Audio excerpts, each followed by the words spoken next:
Hi everyone, it's Wellness Wednesday and I'm Sue and I'm here to talk about the core again because remember November is core challenge and we're doing a different core exercise this week. Last week, how did you do? Last week we talked about what is the core and then we talked about stabilizing the core, the foundation if you will, of how the core functions and moves and deep inside our body. So this week, I wanted to address digestion, which you might go, what does digestion have anything to do with the core? Well, digestion is in the core. It's a large part of the core body. And when our digestion is not optimal, we typically have inflammation in the intestines and the colon and even in the stomach itself. And when we have that inflammation, we can have things like bloating and pain. And I've actually had a lot of women come to me and say, you know, I'm pretty fit and I eat pretty well. And why do I always look like I'm pregnant? Well, it's bloating. That's what's happening. And it could be from, anything from excess sugar and yeast and inflammation to, some kind of condition like maybe you have IBS of some kind and the foods you eat are irritating you. And that's a whole nother topic, talking about digestion and how we can keep the gut healthy. But today, one of the things that can help massage this area and help it to think about an internal massage. How would that feel if you had like a backache and somebody came up and gave you a little massage? It would feel really good. Well, this is what I'm thinking about here. And so we're going to work with supine, meaning lying on your back, rotation. It's building off of the first exercise. So if you remember, the first exercise was lying on our back and we were doing little leg taps or we were doing little leg reaches. Well, this is building off of that. Again, I'm going to give you 3 levels and you can choose your level based on your ability. And you might actually notice that you're getting a little bit stronger even after the first week. You're like, wow, that was, first week, the first day was kind of a little hard, but now it's a lot easier because our bodies adapt. And so as we're working in this second exercise, I just want you to keep in your mind this digestion and, ideal function of this optimal and very, very important part of our body.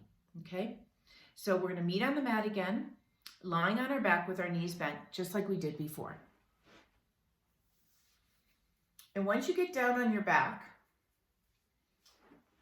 finding that neutral position that you had before. So you remember last week we talked about neutral. And neutral should really never be flat on the floor. That's not ideal unless it's done on purpose for a specific reason.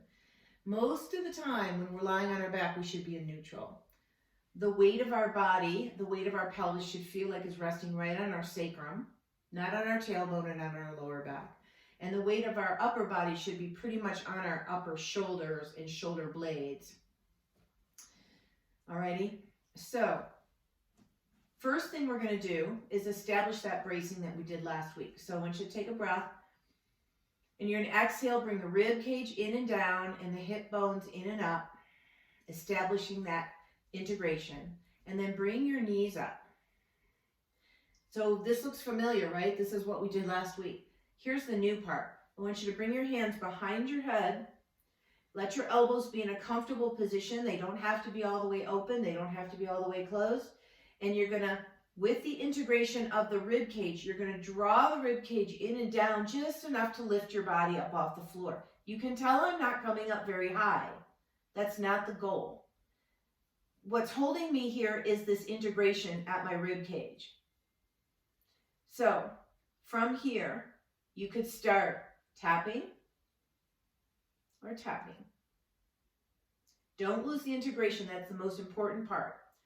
And let your head rest in your hands. So my fingers are interlaced and I'm just tapping my toes just like I did before. But now I've got a deeper integration here. And this might be plenty for you. Okay, second level is going to be extending the legs one at a time. Extending the legs one at a time. Still holding on to this rib cage so that you don't lose that first layer of integration. Okay? So either decide, go ahead and rest for a minute. Either decide leg taps or leg stretching out. Okay, now here comes, and you're asking me like, where's the twisting? Where is that part? Well, that's coming up next. And I'm hoping you're going to be able to get to that during the next week. Okay? So again, don't just lift your head up. That's always the wrong way to go about it. You want to exhale and you want to draw your rib cage down enough to like lift your head and shoulders up like a little lever. Okay? It's like a seesaw. And then you bring your legs up. Now here comes the new part.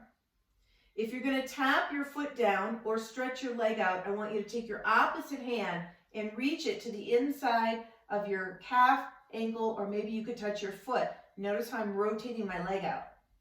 Come back to center. Switch and touch. Come back to center, switch and touch. Come back to center. Now, if you're starting to get tired in your neck, what happens is you've lost the integration. You lost the rib cage piece. So come down, start again. Maybe you're going to do 3 touches and then you're going to notice it goes away. Then you come down, you start it again. Notice how I'm not going really fast.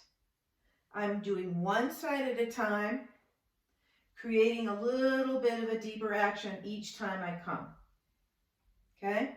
So I started touching at my calf, but now I can actually touch my ankle. Go ahead and rest. All right.